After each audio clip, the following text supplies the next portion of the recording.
Pergunta 8 diz: como Deus executa os seus decretos? Deus executa os seus decretos nas obras da criação e da providência.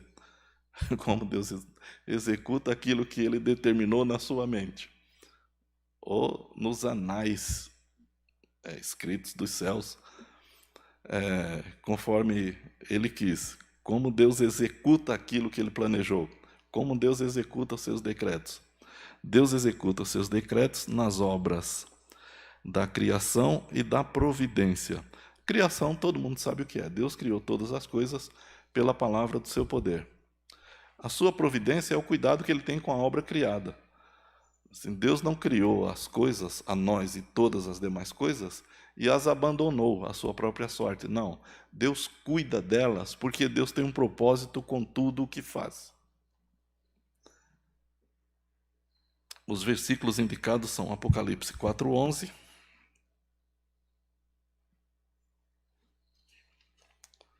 Tem gente que quando a gente fala Apocalipse, já treme na base. Apocalipse é a história, é o ápice da redenção. Apocalipse 4:11. Nosso Senhor e nosso Deus, Tu és digno de receber a glória, a honra e o poder, porque Tu criaste todas as coisas e por Tua vontade elas existem e foram criadas. Por que Deus criou todas as coisas? Uma resposta bem simples e direta. Porque Ele quis.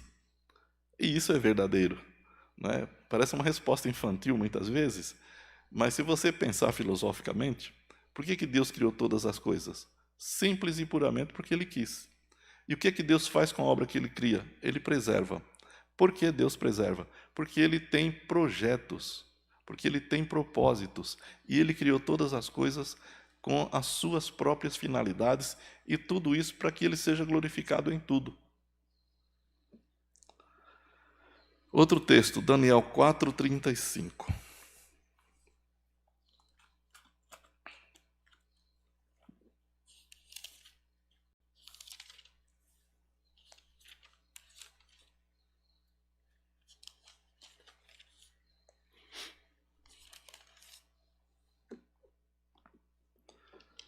Veja aqui Deus falando do seu poder. Daniel 4:35 diz: e todos os moradores da terra são considerados nada. Isso é um tapa na nossa cara, né? No nosso orgulho, na nossa empáfia humana, né? É muito comum você ouvir alguém dizendo de outra pessoa que se mostra mais orgulhosa do que as demais. Parece que ela tem o rei na barriga, né? E nós todos somos assim. Parece que temos o rei na barriga. Parece que somos o rei, né? Aí é quando você abre a Bíblia é um livro interessante porque põe a gente no nosso lugar e põe Deus no seu lugar. A graça de Deus é interessante, eu sempre estudo sobre a graça de Deus, eu gosto de estudar, porque é algo que, para muitos que não entendem, acha que Deus é gracioso porque Deus é um velhinho legal. Ele não se importa, vai, faz o que você quiser que está tudo certo. E não é isso. A graça de Deus é uma demonstração do poder de Deus e da misericórdia e da graça dele, né, da própria graça.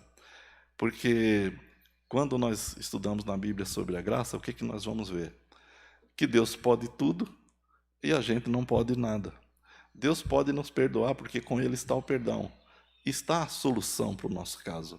Mas nós não temos solução. E não temos como obter o perdão dele se Ele não nos quiser perdoar. Então Deus é muito... A graça de Deus é algo interessante. O que a graça de Deus vai dizer de Deus? Que Ele pode tudo e que nós não podemos nada. Mas nada mesmo. Por que Ele nos salva pela graça? Porque nós não podemos. A Bíblia diz que nós estávamos mortos em ofensas e pecado. Mas Deus, pela sua misericórdia e pelo amor com que nos amou, nos ressuscitou.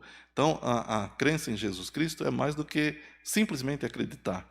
É uma ressurreição dentre os mortos. Isso nós não podemos fazer.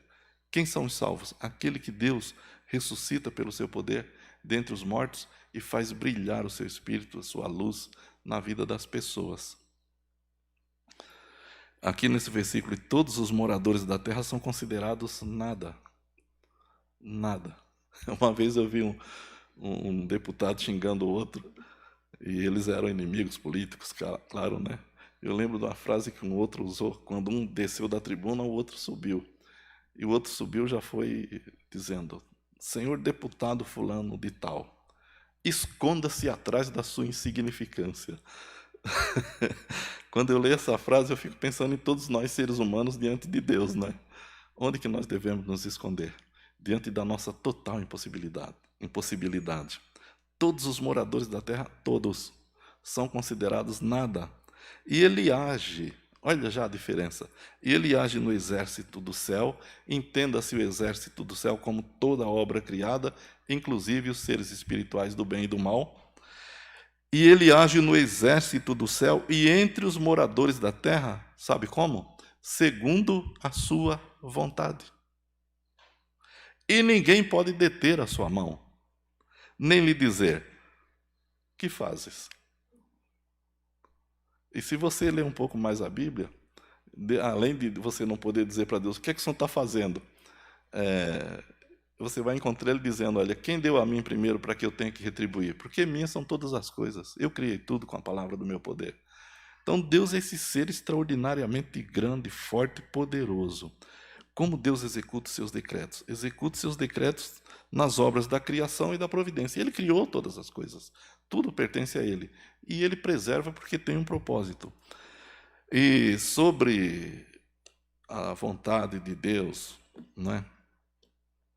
Eu aqui também anotei mais 2 versículos. Peço que os irmãos abram suas Bíblias aí no Salmo 115, versículo 3.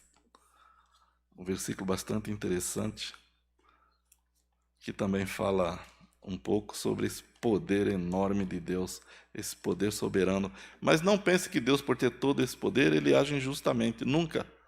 Ele sempre age com seu poder de forma justa, santa. Deus não faz absolutamente nada para prejudicar alguém. Esse grande poder que Deus detém, se estivesse na mão de um de nós, a gente só fazia besteira. Mas Deus não faz nenhuma. Apesar de todo o poder que Ele tem, Ele nos salva, Ele nos ama, Ele usa de misericórdia, Ele manda chuva, Ele socorre as pessoas, as nações, mesmo aquelas que não perguntam por Ele. E porque Ele é bom, porque Ele é amoroso, mas também por causa dos seus propósitos. Salmo 115, 3. Olha, mas o nosso Deus está nos céus. Ele faz tudo de acordo com a sua vontade. Esse é o nosso Deus. E o Salmo 135, versículo 6. Diz assim, Salmo 135, 6. O Senhor faz tudo o que deseja, no céu e na terra, nos mares e em todos os abismos, em todos os lugares. Então esse é o nosso Deus. E é assim que Ele executa seus decretos, de acordo com a sua santa e soberana vontade para os fins que Ele determinou.